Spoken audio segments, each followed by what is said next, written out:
Today, when I'm cooking my lunch, I want to talk about something that's kind of I've been thinking about for a few days. I've been doing a bit of research and listening to podcasts and stuff. And it's the idea of Gnosticism and how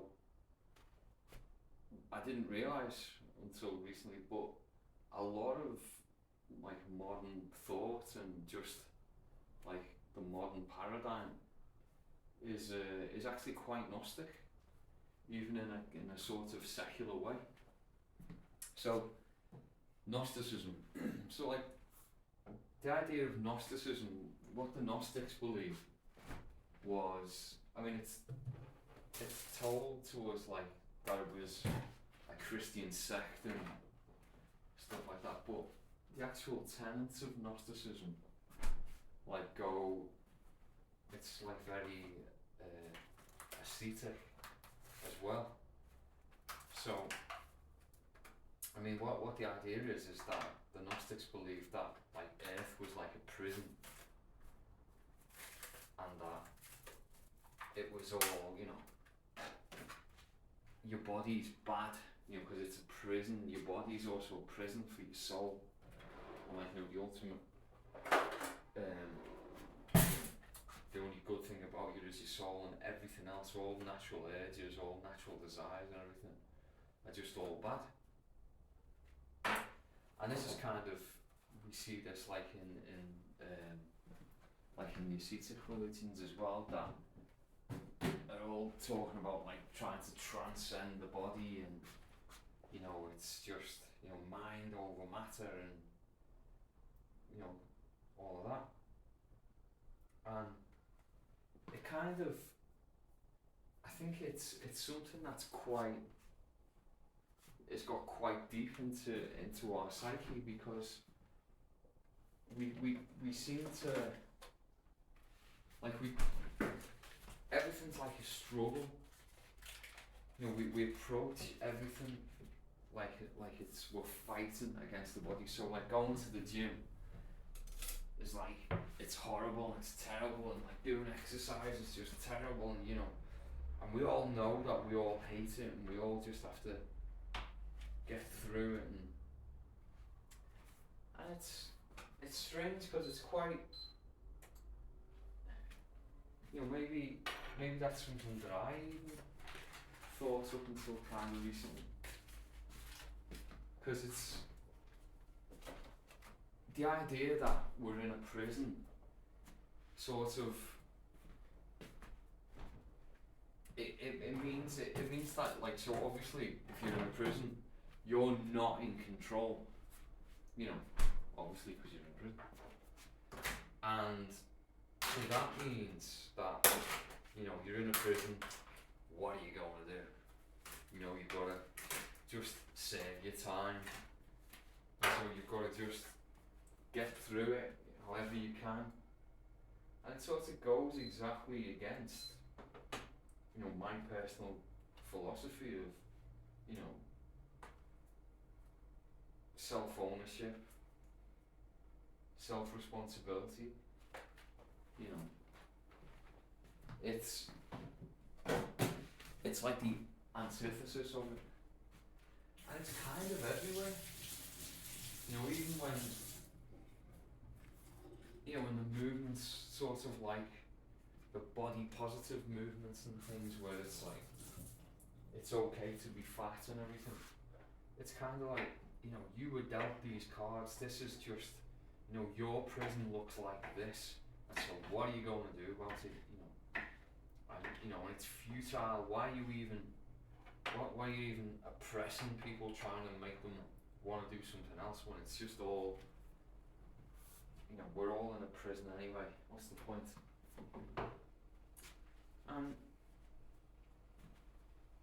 It's kind of, I mean, when you think of like asceticism, like this is the kind of thing that's seen in, like the ancient religions of India and stuff, and that culture, was very authoritarian, and So it sort of it suits, it suited the ruling class to have everyone preoccupied with, how bad, life. This is just your lot in life, and that's just what you've got. And why you struggle against it? Because to struggle against it, you'd be struggling against like the very nature of the universe. And that's kind of, what we've got now. Even the moves to like equity and stuff, it's not actually to make things better. It's just, well, all this unfairness in the universe is just baked in because of course it is. Because the universe is evil and you're evil and everything's evil. But because we can just decide to make what we can redefine fairness, then that's why we're justified. And it's kind of, there's a certain appeal to all of that. Because obviously, if it's not your fault, then you can just lean on everyone else to make it better. Don't get me wrong.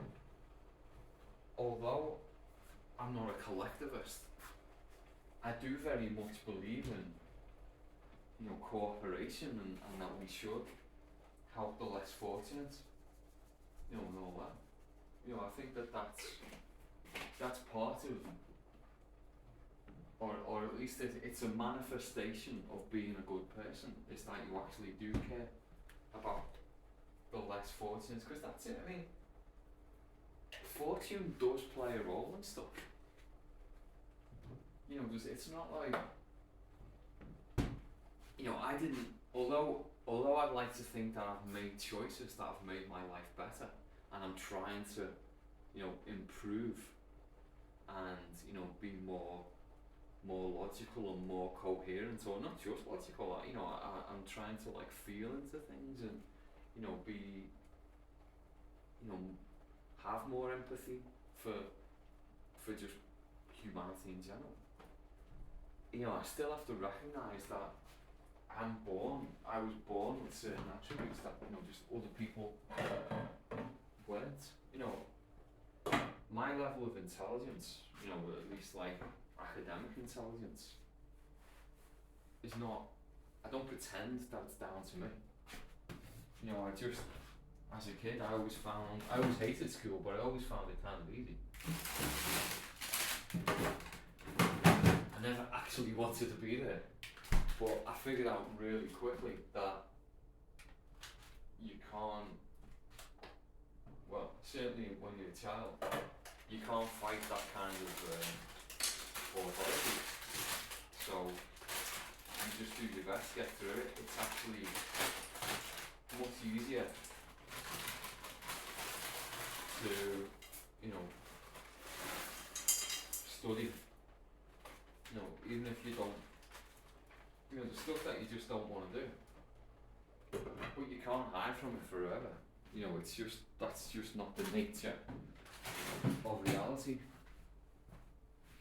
You can't actually evade responsibility forever, because it's just not the way things work. So,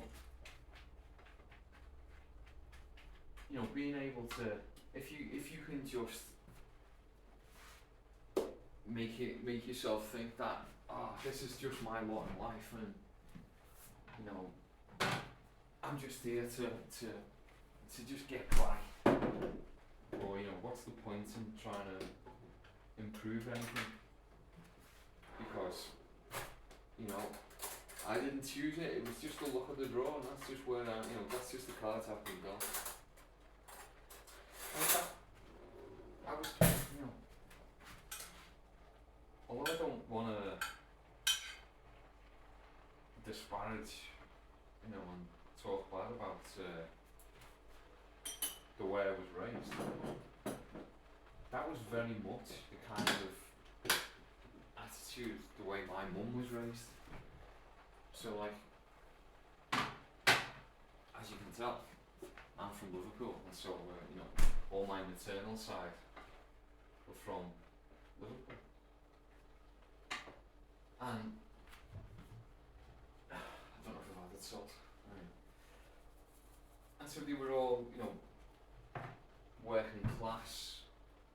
I mean, I consider myself very much to be working class, but that kind of means different things in the UK than I think it does in probably most parts of the world. I used to think it was just America that had a different concept of middle class, but we do in Spain as well. So like in Spain, I'd absolutely be called middle class, whereas in England, I'd consider myself working class. Anyway, so, you know, my mum's generation, she was born in 1945, same as Lemmy, and, you know, that was just after the war, so her parents, most of them would have been evacuated as children. What am I talking about? Not a mum. And I'm thinking about her aunties. They were evacuated because obviously. But you know, my grandmother lived through the war. You know, and there was like actual bombings, and you know, like Liverpool got properly bombed. You know, people died. It was like, you know, it was pretty full on. But before then, you know, people were they were poor. You know, and that's just the way, you know, it was just like your lot in life type of thing. And that's very much how they thought about stuff, and it was sort of like a catharsis to be able to say, well, you know, people like us don't do whatever. You know, and although it was never said to me, I always felt like I'd been brought up in a kind of, people like us don't do like X, Y, and Z. And so, you know, one of the things that my mum always used to say, and like, it always used to confuse me and my dad when she said it, which is like, when I was your age, I was scrubbing floors. You know, like to me when I was like, say, 10 or something. And it's like, so is that a good thing? You know, you say that like, you know, would you have me be scrubbing floors and stuff? And it's just, you know, there was very limited education, especially if you were a girl. You know, people, and her grandmother, my great grandmother, actually said so, like, you know, education's wasted on a girl. And what they meant was, it's just because, you know, their lot in life was, you know, you get married pretty young, you know, any time between, you know, 16 and 18, you'd have your kids, and you know, that would be your life. You know, you'd go to work. I mean, all of the female side of like, well, all of my family that I knew from the UK, all the women worked. There were no stay-at-home mums, you know what I mean? It's like, I often see these things on YouTube where they say, oh, you know, they've got the women into the workforce to get twice the tax and stuff, and it's like, you know, maybe maybe that's the difference between working class and middle class in somewhere like America, where the woman automatically wouldn't work.